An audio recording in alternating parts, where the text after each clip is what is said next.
Story zone, তোমার অনুভূতিদের খুঁজে নাও এখানেই। কিছুক্ষণ পর ফ্রেশ হয়ে নিচে নেমে এলো ইফতি। ডাইনিং টেবিলের কাছে যেতেই আরও একটা অপরিচিত মহিলাকে দেখতে পেল, যে শিফাতকে খাবার খাইয়ে দিচ্ছে। বুঝতে পারলো যে উনিই শিফাতের মা। এই মহিলাও দেখতে অসম্ভব সুন্দরী। ইফতিকে ডাইনিং রুমে আসতে দেখে রুবিনা সাখওয়াত মুচকি হেসে তার পাশের চেয়ারটা এগিয়ে দিয়ে বলল, বসো ইফু। তারপর ওই মহিলাকে দেখিয়ে বলল, উনি হচ্ছে তোমার সাফিয়া আপা, আমার এক দুঃসম্পর্কের ভাগ্নি হন। আজ থেকে ও আর ওর ছেলে আমাদের সাথেই থাকবে। ভালো, সিফাতকে আমার অনেক ভালো লেগেছে। ইফতির মুখে শিফাতের নাম শুনে রুবিনা সাখওয়াত কিছুটা অবাক হয়ে বলল, তুমি ওর নাম জানলে কিভাবে? আগে কথা হয়েছে নাকি? বাসায় আসার পরই কথা হয়েছে, তখনই নাম জেনেছি। ও খুব সুন্দর। নিজের প্রশংসা শুনে সিফাত কিছুটা লজ্জা পেয়ে গেল। অবশ্য সবাই ওকে দেখার পর এই কথাই বলে যে এটা কি বিদেশি নাকি, খুব সুন্দর তো দেখতে। টেবিলে এত রকমের খাবার দেখে ইফতি একটু অবাকই হলো, কারণ তাদেরকে সব সময় বুয়া রান্না করে দিয়ে যায়। রুবিনা বিজনেস নিয়ে ব্যস্ত থাকা এসব করতে পারেন না। আজ অনেক দিন পর নিজের প্রিয় খাবারগুলো দেখে বেশ অবাক হলো। সারা টেবিলে একবার চোখ বুলিয়ে বলল, এত খাবার কে রান্না করেছে? খুব সুন্দর স্মেল বেরোচ্ছে তো। বুয়া তো কখনো এত রান্না করে না। ছেলের কথা শুনে রুবিনা সাখওয়াত মুচকি হাসলেন, যেন তিনি জানতেন তার ছেলে এই খাবারগুলো দেখে খুব খুশি হবেন। তাই তো সে ইফতির সব পছন্দের খাবারগুলো রান্না করতে বলেছেন সাফিয়াকে। সাফিয়ার রান্নার হাত বেশ ভালো, দু একবার খেয়েছেন তিনি কিছু না বলে ইফতির প্লেটে খাবার তুলে দিলেন। তারপর সাফিয়াকে বললেন তিনিও যেন খেতে বসেন। প্রথমে তিনি কিছুটা ইতস্তত করে তারপর বসে পড়লেন ওদের সাথে। ইফতিও আর কিছু না বলে খাওয়াতে মনোযোগ দিল। খাওয়া শেষ করে নিজের রুমের দিকে পা বাড়াতে বাড়াতে বলল, ইনু কোথায়? আজকে খেয়ে ফেলেছে নাকি? না, ইনু তো বাসায় নেই, দুবার বাসায় থাকবে আজ। ইফতি আর কোনো কিছু না বলে চলে গেল নিজের রুমে। নীতি, তাপসী ও সামিয়া তিনজন মিলে ভার্সিটির ক্যান্টিনে বসে আড্ডা দিচ্ছে। সামিয়া ও তাপসী বিভিন্ন বিষয় এটা সেটা বলে হাসাহাসি করছে, কিন্তু নীতি অন্যমনস্ক হয়ে বসে আছে। বারবার মাথায় ঘুরপাক খাচ্ছে কালকের বিষয়টা। ইফতিদের থেকে অনেকটা দূরে অবস্থান করার কারণে ওদের মধ্যেকার কোনো কথাই শুনতে পারেনি সে। তাই মূলত কাল থেকেই কিছুটা চিন্তিত। যতক্ষণ না পর্যন্ত অপরূপার কাছ থেকে পুরো ব্যাপারটা জানতে পারবে ততক্ষণ পর্যন্ত তার শান্তি হবে না। তাই সে ছটফট করছে কখন অপরূপা আসবে আর সে সব কিছু শুনবে। নীতিকে অন্যমনস্ক দেখে সামিয়া তার মুখের সামনে তুড়ি বাজালো। এতে নীতি হকচকিয়ে যায়, রাগী চোখে তাকায় সামিয়ার দিকে। সামিয়া এই দৃষ্টিকে উপেক্ষা করে স্বাভাবিক স্বরে বলল, সারাদিন কি এত ভাবিস বলতো? সেই কখন থেকে আমি আর তপু পক পক করেই যাচ্ছি, আর তোর কোনো হেলদোল নেই। তুই কি কিছু নিয়ে আপসেট? তেমন কিছু না। আচ্ছা, তোদের কি মনে হয়, মানে কাল ওই চিঠিটা পেয়ে ইফতি ওই মেয়েটার সাথে কেমন ব্যবহার করতে পারে? ইপ্তি ভাইয়া তো আমাদের থেকে পেছনে ঘুরেছিল, তাই তার হাব ভাব কিছু বুঝতে পারিনি। তবে যাওয়ার সময় তো দেখলাম বেশ রেগে আছে। এখন তো ওই মেয়েটা কি যেন নাম? তখনই তাপসী ক্যান্টিনের দরজার দিকে ইশারা করে বলল, অপরূপা, বাই দ্য ওয়ে, ওই দেখো এই দিকে আসছে ও। তাপসের ইশারায় সবাই ওই দিকে তাকালো। দেখলো অপরূপা আর সামান্তা একসাথে গল্প করতে করতে ক্যান্টিনে প্রবেশ করছে। অপরূপা ক্যান্টিনে ঢুকতেই তার সামনে এসে দাঁড়িয়ে পড়ে নীতি। পেছন পেছন তাপসী আর সামিয়া এসেও দাঁড়ালো। নীতি দুই হাত বুকে গুজে যেই কিছু বলতে যাবে তার আগেই অপরূপা দৌড়ে এসে তাকে জড়িয়ে ধরলো। উত্তেজিত হয়ে বলে উঠল, ও মাই আল্লাহ, তুমি জানো আমি সারা রাস্তা দোয়া করতে করতে এসেছি যেন ভার্সিটিতে এসে ওই হোয়াইট ক্যারটের সাথে দেখা হওয়ার আগেই আমার তোমার সাথে দেখা হয়। এখন দেখো আল্লাহ আমার দোয়া কবুলও করে ফেলেছে। হুট করে এভাবে জড়িয়ে ধরাতে নীতি সহ উপস্থিত সবাই ভরকে গেল, শুধু সামান্তা নির্বিকার। এখানে কি হচ্ছে এখন কিছুই তার বোধগম্য হচ্ছে না। তাই সে চুপচাপ দাঁড়িয়ে রইল এক কোণে। নীতি কিছুটা ভরকে গিয়ে বলে উঠল, এভাবে জড়িয়ে ধরেছো কেন? আর কে হোয়াইট ক্যারেট? তার সাথে দেখা হওয়ার আগে আমার সাথে দেখা করা মানে কি? অপরূপা তাড়াতাড়ি করে নীতিকে ছেড়ে দিল। কালকের ওই ঘটনার পর থেকেই তো সে ভীষণ অস্থির হয়ে আছে। চিঠিটার লেখাগুলো মনে হলেই লজ্জায় মাটিতে মিশে যেতে ইচ্ছে করছিল। তার মাথায় শুধু একটা কথাই ঘুরপাক খাচ্ছিল যে যেভাবেই হোক না কেন কাল ভার্সিটি গিয়ে সর্বপ্রথম নিধির সাথে কথা বলে ইফতির কাছে সব বলতে হবে, যেটা অপরূপা লেখেনি বরং নীতি লিখেছে। তাই সারা রাস্তা আসার সময় মনে মনে দোয়া করতে করতে এসেছে যেন ইফতির সাথে দেখা হওয়ার আগে নীতির সাথে দেখা হয়। ভার্সিটিতে প্রবেশ করা মাত্রই চোখ যায় ইফতির দিকে। বট গাছের নিচে শাওনদের সাথে বসে আছে, তাই কোনো রকম লুকিয়ে চুরিয়ে ক্যান্টিনে চলে এসেছে। এখানে এসে যে নীতির দেখা পেয়ে যাবে ভাবেনি, ভেবেছিল অনেক খুঁজতে হবে, কারণ সে তো আর তাদের নাম ধাম কিছুই জানে না। নীতির প্রশ্নের জবাব না দিয়ে অপরূপা ইনিয়ে বিনিয়ে তাকে নিয়ে ছুটল ক্যাম্পাসের দিকে। নীতি যেন একটা ঘোরের মধ্যে, অপরূপার হুটহাট করা কাণ্ডে পুরো বেকুব বনে গেছে। প্রথমত একবার জড়িয়ে ধরলো, এখন আবার কোনো কিছু না বলেই এভাবে এক প্রকার দৌড়াচ্ছে ওকে নিয়ে। ওদেরকে এভাবে দৌড়াতে দেখে সামিয়া আর তাপসী পেছন পেছন ছুটলো। সামান্তা টেবিল থেকে ব্যাগটা নিয়ে অপরূপার উদ্দেশ্যে হাত ছেড়ে বলল, দোস, আমাকে রেখে কোথায় যাচ্ছিস? দাঁড়া, আমিও যাব। বলতে বলতে তাদের পিছু নিল সামান্তা, কিন্তু বেশি দূর যেতে পারলো না। তার আগেই জোরে সরে একটা ধাক্কা খেলো, হাত থেকে ব্যাগটা ছিটকে পড়ে গেল। ভয়ে চোখ মুখ খিচে বন্ধ করে ফেললো, কিন্তু অনেকক্ষণ ধরে এভাবে থাকার পরও কোনো ব্যথা অনুভব না করতে পেরে পিট করে তাকালো। না, সে পড়ে যায়নি, মূলত তাকে পড়তে দেয়নি সামনে দাঁড়িয়ে থাকা ব্যক্তিটি। যাক, এবারের মতো তার কোমরটা বেঁচে গেল, এই ভেবে বেশ খুশি হলো সামান্তা। হাসি হাসি মুখ করে যেই না কিছু বলতে যাবে, তার আগেই তাকরিম বিরক্তিকর কণ্ঠে বলে উঠল, এই যে মিনি হাতি, আপনি কি উঠবেন নাকি সারা জীবন আমার হাতে এভাবে ঝুলে থাকার পণ করছেন? তাকরিমের কথা শোনা মাত্রই ঝটপট সোজা হয়ে দাঁড়ালো সামান্তা, কিন্তু নিজেকে হাতির সাথে তুলনা করায় বেশ ক্ষেপে গেল। মানছে সে একটু মোটা, তবে তাকে মোটেও খারাপ লাগে না। সবাই বলে ও মোটা বলেই নাকি ওকে অনেক কিউট লাগে, এমনকি অপরূপাও তো সব সময় তার প্রশংসা করে। শুধু মজা না, ও তো মাঝে মাঝে এটাও বলে যে, জানিস শামু, আমার যখন একটা মেয়ে বাবু হবে তখন তাকে অনেক খাবার খাইয়ে তোর মতো মোটা বানাবো। আমি চাই আমার মেয়েটা যেন তোর মতো আদুরে আর গুলুমুলু টাইপ হয়। ইস, আমার ভাবতেই কি আনন্দ লাগে। সামান্তা ভাবনা চিন্তা বাদ দিয়ে তাকরিমকে বলে উঠল, দেখুন মিস্টার, প্রথমেই এটা একটা অ্যাক্সিডেন্ট। আমি ইচ্ছা করে আপনার সাথে ধাক্কা খাইনি। দ্বিতীয়ত, আমি এটাও বলিনি যে আমাকে ধরেন। আপনি নিজেই আমাকে ধরেছেন, তাই আমাকে একদম হাতির সাথে তুলনা করবেন না। আমি আপনাকে হাতি কখন বললাম? আমি তো মিনি হাতি বললাম, মানে হাতির বাচ্চা। আমি যদি হাতির বাচ্চা হই, আপনি কি? আপনি হচ্ছেন পাটকাঠি। নিজেকে একবার আয়নায় দেখেছেন? ফু দিলে উড়ে যাবেন। দেখুন, আপনার সাথে অযথা কথা বলার সময় আমার নাই। আমি আপনার সিনিয়র, তাই মিনিমাম রেসপেক্ট করে কথা বলবেন।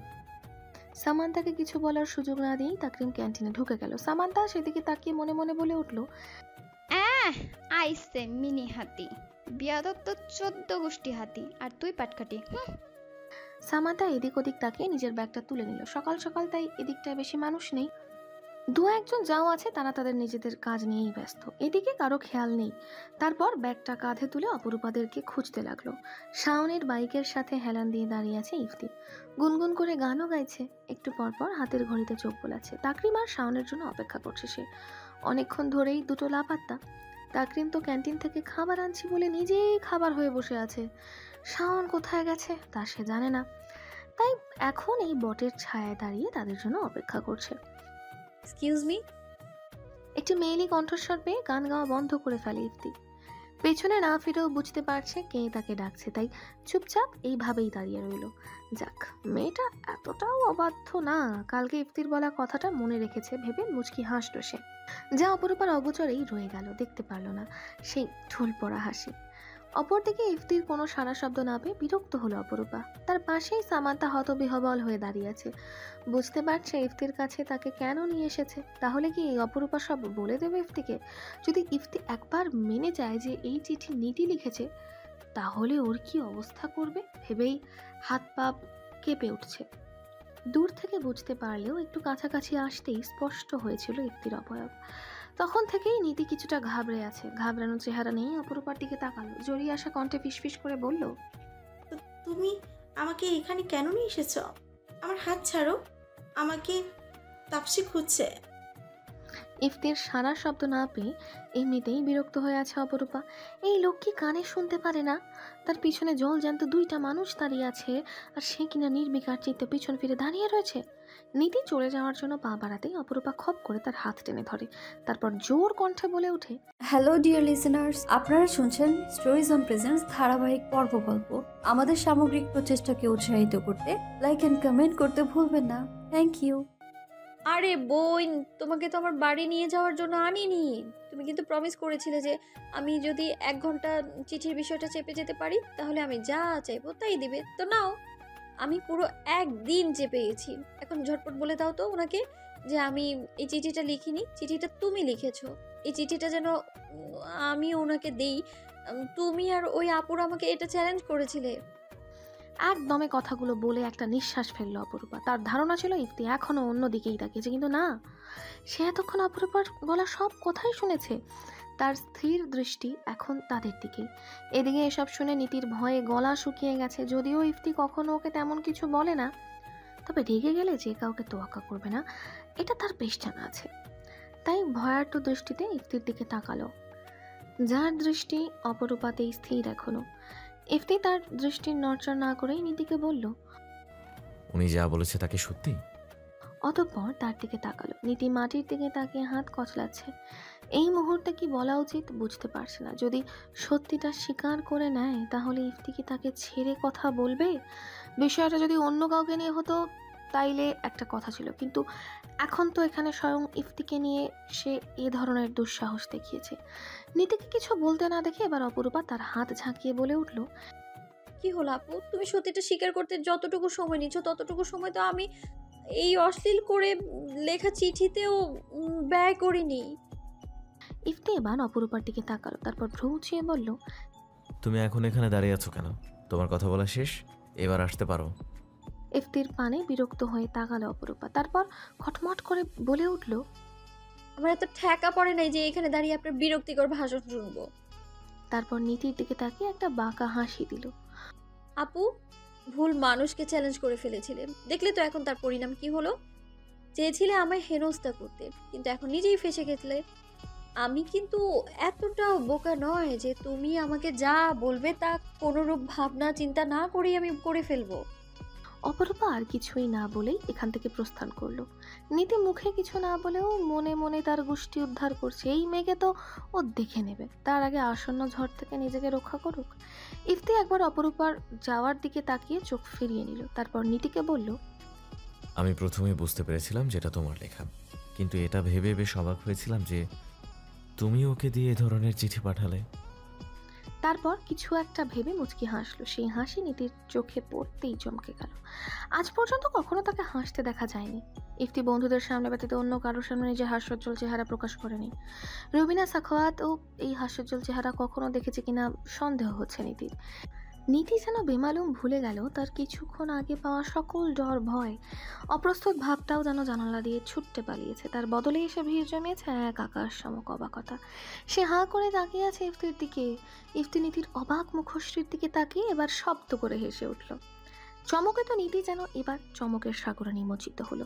এখন ইফতিকে দেখছে সে, যে ইফতি কিনা নীতিকে দেখা মাত্রই নাক সিটকে চলে যেত, সেধে এসে কথা বললেও কথা বলতে চাইতো না, প্রশ্ন করলেও ও উত্তরটা খুব গম্ভীর স্বরেই দিত। আজ সেই ইফতি কিনা তার সামনে দাঁত বের করে হাসছে। সেই চিরাচরিত গম্ভীর মুখ ইফতির এই রূপ দেখছে সে। তাকে অবাকের চূড়ান্ত পর্যায়ে পৌঁছে দিতে ইফতি এবার হাস্যরসাত্মক কণ্ঠে বলে উঠল, তুমি কি ভেবেছিলে আমি তোমাকে এখন রাগ দেখাবো? একদম না, বরং তোমাকে অনেক অনেক ধন্যবাদ। কি কারণে ধন্যবাদ দিচ্ছি সেটা আপাতত না জানলেও চলবে। এখন ক্লাসে যাও, খুব শীঘ্রই ভার্সিটি থেকে ট্যুরে যাওয়া হবে। আপাতত সেই প্রিপারেশন নাও। ইফতি আর কিছুই না বলে চলে গেল ভার্সিটির ভেতর। নীতি এখনো ঠাঁই দাঁড়িয়ে রইল সেখানে। ইফতির বলা প্রত্যেকটা কথা তার মাথার উপর দিয়ে সাঁই সাঁই করে উড়ে যাচ্ছে। কিছুই বুঝতে পারছে না। অন্য সময় হলে তো ইফতির কোনো কিছুতে নাক গলানোর অপরাধে নীতিকে কথার ঝাঁজে পুরো ভস্ম করে দিত। আর আজ এত বড় একটা ঘটনা ঘটালো, তাও কিছু বলল না, উল্টো আরও ধন্যবাদ দিল। এই যেন কিছুতেই বিশ্বাস করতে পারছে না। আচ্ছা, আজকে কি অবাক ডে? তা না হলে সে আজ এত অবাক হচ্ছে কেন? না, আর কিছু ভাবতে পারছে না সে। মাথাটা ফাঁকা ফাঁকা লাগছে, বুদ্ধির দল যেন মাথা থেকে বেরিয়ে ভ্রমণ করতে গিয়েছে। সে আর কিছু না ভেবে নিজের ক্লাসের দিকে পা বাড়ালো। ভার্সিটির ট্যুর নিয়ে সে মোটেও এক্সাইটেড না। প্রতি বছর নবীনবরণ অনুষ্ঠানের পরপরই ভার্সিটি থেকে একটা ট্যুর দেওয়া হয়, আর নীতি প্রতিবারই সে ট্যুরে যায়। যাওয়ার কারণটা মূলত ইফতি, কেননা ইফতির ব্যাচমেটদের উপরেই এই দায়িত্ব দেওয়া হয় প্রতি বছর। ইফতিকে যেহেতু ট্যুরে যেতেই হবে, তাহলে নীতি কি আর বাদ যাবে? তাই এবারেও আগ্রহ না থাকা সত্ত্বেও যেতে হবে।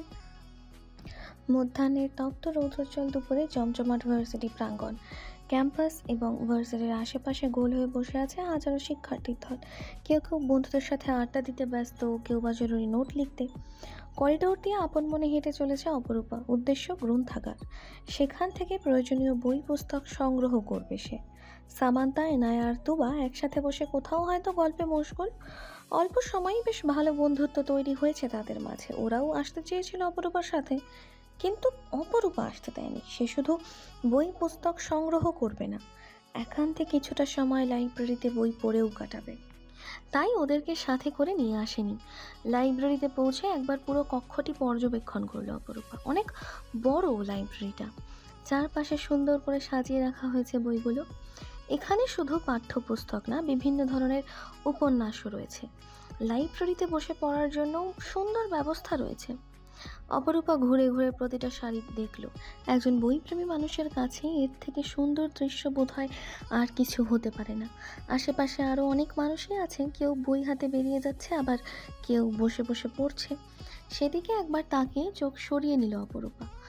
অতঃপর হাতে তুলে নিল হুমায়ুন আহমেদের অমানুষ বইটি। চেয়ারে বসে মনোযোগ দিল উপন্যাসের পাতায়। লাইব্রেরির প্রবেশদ্বারে দাঁড়িয়ে আছে শাওন, দৃষ্টি তার সামনে বসে থাকা রমণীতে স্থির। দুদিন ধরেই কথা বলবে বলবে বলে আর বলা হয়ে ওঠে না। মূলত সেই সুযোগটাই হয়ে ওঠে না। তাই তো অপরূপাকে একা একা লাইব্রেরিতে আসতে দেখে সে ইফতিদের কাছ থেকে কোনো রকম কেটে পড়েছে। সোজা অপরূপার পিছু পিছু লাইব্রেরিতে চলে এসেছে, কিন্তু এখন ভেতরে ঢোকার সাহস পাচ্ছে না। গিয়ে কী কথা বলবে সেটাই বুঝতে পারছে না। হুট করেই তো আর কারোর সাথে খেজুরে আলাপ জুড়ে দেওয়া যায় না।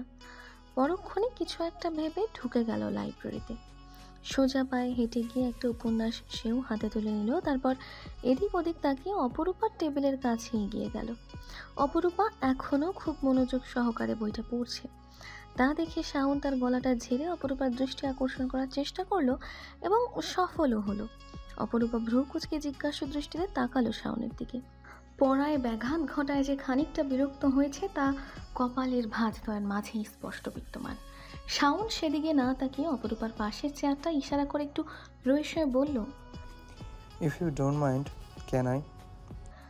অপরূপা একবার আশেপাশে তাকিয়ে দেখলো পাশে অনেকগুলো টেবিলই খালি রয়েছে। তারপরও কেন তার টেবিলে বসতে চাইছে সেটা ঠিক বুঝতে পারলো না। দেখে তো সিনিয়র মনে হচ্ছে। একজন সিনিয়র স্টুডেন্টের মুখের উপর না করাটা ঠিক হবে না ভেবে অপরূপা ভদ্রতা সূচক হেসে বলল, শিওর। অপরূপা বলতে দেরি করলেও শাওন বসতে দেরি করলো না, যেন সে এটারই অপেক্ষা করছিল। তারপর হাসি হাসি মুখ করে নিজের এক হাত বাড়িয়ে দিয়ে বলল, হাই, আমি শাহরিয়ার শাওন। অপরূপা একবার শাওনের বাড়িয়ে রাখা হাতের দিকে তাকালো, কিন্তু নিজে হাত না এগিয়ে একটা মিষ্টি হাসি দিয়ে বলল, আমি অপরূপা তারনুম, ফার্স্ট ইয়ার স্টুডেন্ট। শাওনও একবার নিজের বাড়িয়ে দেওয়া হাতটার দিকে তাকালো, তারপর গুটিয়ে নিয়ে বলল, বুঝতে পেরেছি, কিন্তু এখন তো তোমাদের ক্লাস টাইম। ক্লাসে না গিয়ে লাইব্রেরিতে কি করছো? অপরূপা একবার হাত ঘড়িতে সময় দেখে নিল। একটু পরেই তার আরও একটা ক্লাস আছে। বই পড়ার চক্করে যেটা মাথা থেকে একেবারেই বেরিয়ে গেছিল। তাই শাওনের দিকে তাকিয়ে বলল, আমার খেয়াল ছিল না, আচ্ছা আমি আসছি। তড়িৎ মাথা ঘোরালো শাওন। ক্লাসের কথা মনে করিয়ে দিয়ে যেন নিজের পায়ে নিজে কুড়াল মারলো। ভেবেছিল একটু কথা বলে অপরূপার সাথে স্বাভাবিক হবে, কিন্তু এই মেয়ে তো এখনই চলে যেতে চাইছে। কিন্তু শাওন তো তার সাথে অনেকক্ষণ গল্প করতে চায়। তাই কোনো কিছু না ভেবে বলে উঠল, আরে না, ক্লাসে যেতে হবে না, এখানেই বসো, আজ তোমাদের ক্লাস হবে না। অপরূপা ভ্রু বাঁকিয়ে কিঞ্চিত সন্দিহান কণ্ঠে বলল, আমাদের ক্লাস হবে না সেটা আপনি কি করে জানলেন? যা জানি তো, কিছুদিন পরে আমাদের ভার্সিটি থেকে একটা ট্যুর দেওয়া হবে। আজকে ক্লাসে সেটারই আলোচনা করা হবে, তাই ক্লাস হবে না। অপরূপা উচ্ছ্বসিত হয়ে বলল, ওয়াও, ভার্সিটি ট্যুর! তাহলে তো ক্লাসে যেতেই হবে, নাহলে তো আমি প্ল্যানিংটা মিস করে যেতে পারি। আচ্ছা ভাইয়া, আমি আসছি। টেবিল থেকে নিজের ব্যাগটা তুলে নিয়ে চলে গেল অপরূপা। সেদিকে হতাশ হয়ে তাকিয়ে রইল শাওন। পরপর বিড়বিড় করে বলল, হ্যালো ডিয়ার লিসেনার্স, আপনারা শুনছেন স্টোরিজ অন প্রেজেন্স ধারাবাহিক পর্ব গল্প। আমাদের সামগ্রিক প্রচেষ্টাকে উৎসাহিত করতে লাইক অ্যান্ড কমেন্ট করতে ভুলবেন না। Thank you.